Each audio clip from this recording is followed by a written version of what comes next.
Recipe করব।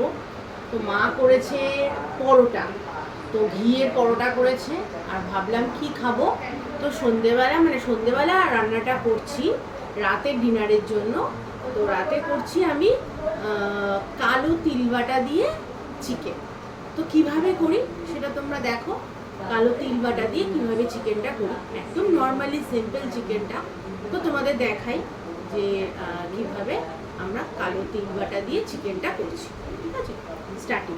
এখানে কালো তিল আর 4টে কাঁচা লঙ্কা বাটলাম। এদিকে বাটা আছে আদা, রসুন, পেঁয়াজ বাটা। প্রথমে চিকেনটা 500 চিকেন নিয়েছি। এর মধ্যে আদা, রসুন আর নুন, লঙ্কার গুঁড়ো আর হচ্ছে হলুদ গুঁড়ো আধ ঘন্টা আগে মাখিয়ে রেখেছিলাম। তো অল্প করে তেল দেওয়া হয়েছে, দেখো আমি অল্প একটু তেল দিয়েছি। তো তেল দেওয়া হচ্ছে, এর মধ্যে পেঁয়াজ বাটা, আদা বাটা, রসুন বাটা দিয়ে দেবো। এবার এটা একটুখানি ফ্রাই হবে। দেখো পেঁয়াজগুলো হালকা ভাজা ভাজা হয়ে এসছে। এবার আমি চিকেনগুলো দিয়ে দেবো এর মধ্যে। এবার চিকেনটা ভালো করে মিশিয়ে নেবো আমরা। বাটাও আছে, তো ওই জন্য একটুখানি হলুদ, এটা হচ্ছে ধনের গুঁড়ো আর নুন, এগুলো দিয়ে দেওয়া। আগে নুন দেওয়া আছে, তাই আমি নুন অল্প করে দেবো, আর হলুদও অল্প করে দেবো, আর ধনেরগুলো একটু বেশি করে দেবো। এগুলো সব দিয়ে এবার মাখাতে হবে ভালো করে।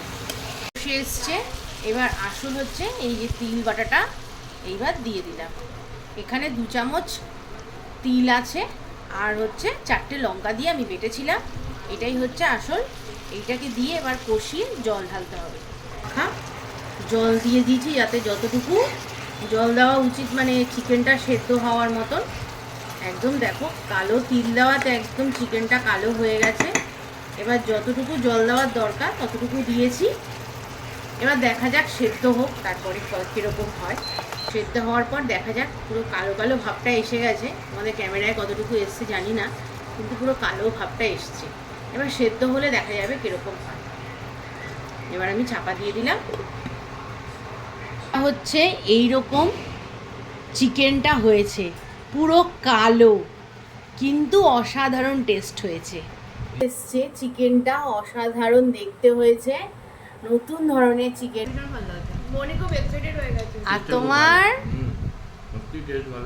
ঘিয়ে ভাজা পরোটা আর কি, আর এই যে দেখুন পুরো কালো চিকেন, দারুণ চিকেন। জানাবো।